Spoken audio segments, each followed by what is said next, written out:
미처 죄라는 사실을 알지 못하고 작은 죄를 저지르는 사람부터 절대 저질러선 안 되는 걸 알면서도 큰 죄를 저지르는 사람까지 사람들은 살아가면서 종종 다양한 형태로 죄를 짓곤 하는데요. 물론 크든 작든 죄는 죄. 죄를 지은 사람들은 정해진 법에 따라 처벌을 받고 죄값을 치르게 된답니다. 그런데 죄를 지은 사람들로 하여금 조금 다른 방식으로 죄값을 치르게 하는 특별한 장소가 있다고 하는데요. 오늘은 죄를 짓고 살면 안 되는 이유, SCP-5062에 대해서 알아보도록 하죠. SCP-5062는 러시아 모스크바에 위치한 에코호텔의 233호실인데요. 사실 겉으로 보나 안으로 보나 5062는 보통의 호텔과 전혀 다를 바가 없지만 누군가 5062에 들어오는 순간 특유의 변칙성이 발동된답니다. 이곳에 들어온 사람은 즉시 직감적으로 자신이 여기서 나갈 수 없다는 사실을 느끼게 되는데, 이는 5062 밖에 있는 사람도 마찬가지 그 누구도 예외 없이 5062에 들어가려 한다거나 5062에 있는 사람을 구출하려는 생각 자체를 하지 못하게 되는데요. 네, 딱히 문이 잠겨있다거나 출입을 방해하는 어떠한 장애물이 없음에도 말이죠.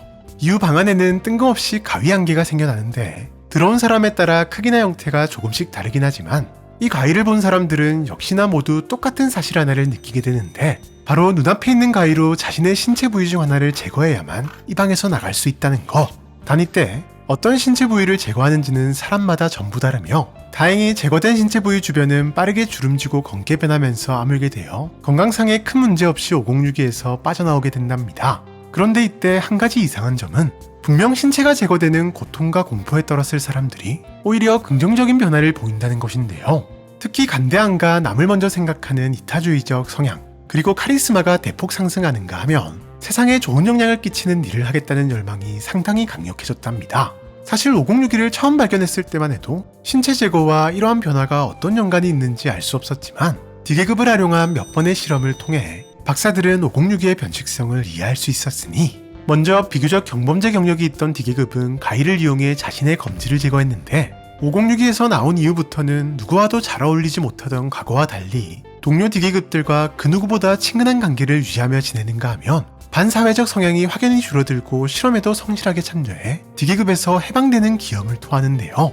그는 해방된 이후 고향으로 돌아가 회사원이 되었고 어떠한 작은 범죄도 저지르지 않고 착실한 삶을 사는 것이 확인되었답니다. 또한 사기죄 경력이 있던 또 다른 D계급은 5062에서 자신의 혀를 제거한 뒤 거짓말이라고는 모르는 정직한 사람이 되었고, 역시나 해방 이후 사기 피해자들을 찾아다니며 자신의 재산을 기부하는 등 완전히 달라진 모습을 보였는데요. 네, 아마도 5062의 변칙성은 대상이 저지른 죄와 관련된 신체 부위를 스스로 제거하게 만듦으로써 죄를 뉘우치고 똑같은 잘못을 저지르지 않게 만드는 것으로 보였답니다. 다만 죄의 업보가 상당히 클 때는 조금 특별한 현상이 일어나기도 했는데요. 살인과 납치 같은 흉악범죄를 저질렀던 D계급은 자신의 한쪽 손을 제거했는데 어째서인지 지금까지와는 달리 상처가 아물지 않아 엄청난 출혈로 인해 그대로 쓰러져 목숨을 잃었답니다. 처음 보는 현상에 박사들이 당황하고 있을 무렵 더 황당한 일이 벌어졌는데, 5062의 바닥 아래에서 알 수 없는 소리가 들리는가 싶더니 갑자기 가위가 스스로 움직여 D계급의 나머지 한쪽 손을 제거하고는 그대로 사라져버렸는데요. 이뿐만이 아닙니다. 노숙자를 상대로 연쇄살인을 저질렀던 D계급의 경우는 가위부터가 거대한 정훈가위의 모습으로 나타났는데, 이후 D계급은 한참을 고민하더니 73시간이 지나서야 가위를 들고 자신의 머리를 스스로 제거해버렸답니다. 하지만 놀라운 건 머리가 사라진 이후에도 녀석은 여전히 살아있는 상태였고 유유히 방을 나와서는 어디론가 사라져버렸는데요. 근처에는 분명 경비요원들이 있었지만 왜인지 그들은 D계급을 막지 않았고, 박사가 이에 대해 책임을 묻자 당시 상황을 전혀 기억하지 못하는 것으로 보아 이건 역시 5062의 변칙성이라 생각한 박사는 즉시 D계급을 추적. 놀랍게도 녀석은 자신이 살인마로 활동했던 지역의 의회를 찾아가 활동하고 있었고, 박사의 예상대로 그 누구도 D계급을 머리가 없는 사람으로 인식하지 못하는 듯 보였답니다.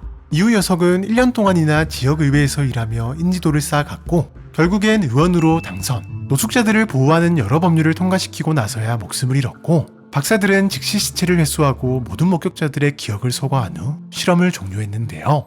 네, 신체 부위를 제거하는 것으로도 씻어낼 수 없는 큰 죄를 지은 자들은 목숨으로 죄값을 치르게 하는 것은 물론 그걸로도 부족한 사람들은 죽어서도 자신의 죄값을 충분히 치르게 만드는 것으로 보였답니다.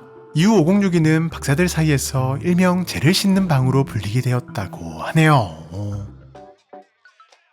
현재 5062가 있는 에코호텔은 보안회사로 위장한 재단 요원들에 의해 통째로 격리 중인데요. 사실 처음엔 506이 내부의 물건들을 그대로 격리실로 옮기면 변칙성이 이전될 가능성도 고려했지만 변칙성 이전은커녕 아무도 보지 않을 때 물건들이 506기로 되돌아가면서 공간 자체에 변칙성이 있는 것으로 확인, 건물이 붕괴될 위험이 있다는 핑계로 영업을 중단시킨 뒤 재단이 관리하고 있는 것이랍니다. 이와 같은 격리와 동시에 D계급을 이용한 다양한 실험도 꾸준히 진행 중인데 실험 이후 제거된 신체 부위는 드론으로 회수한 뒤 냉장 보관하고 있으며 실험 대상은 적극적으로 사회로 내보내 지속적으로 생활을 감시, 자료를 수집하고 있는데요.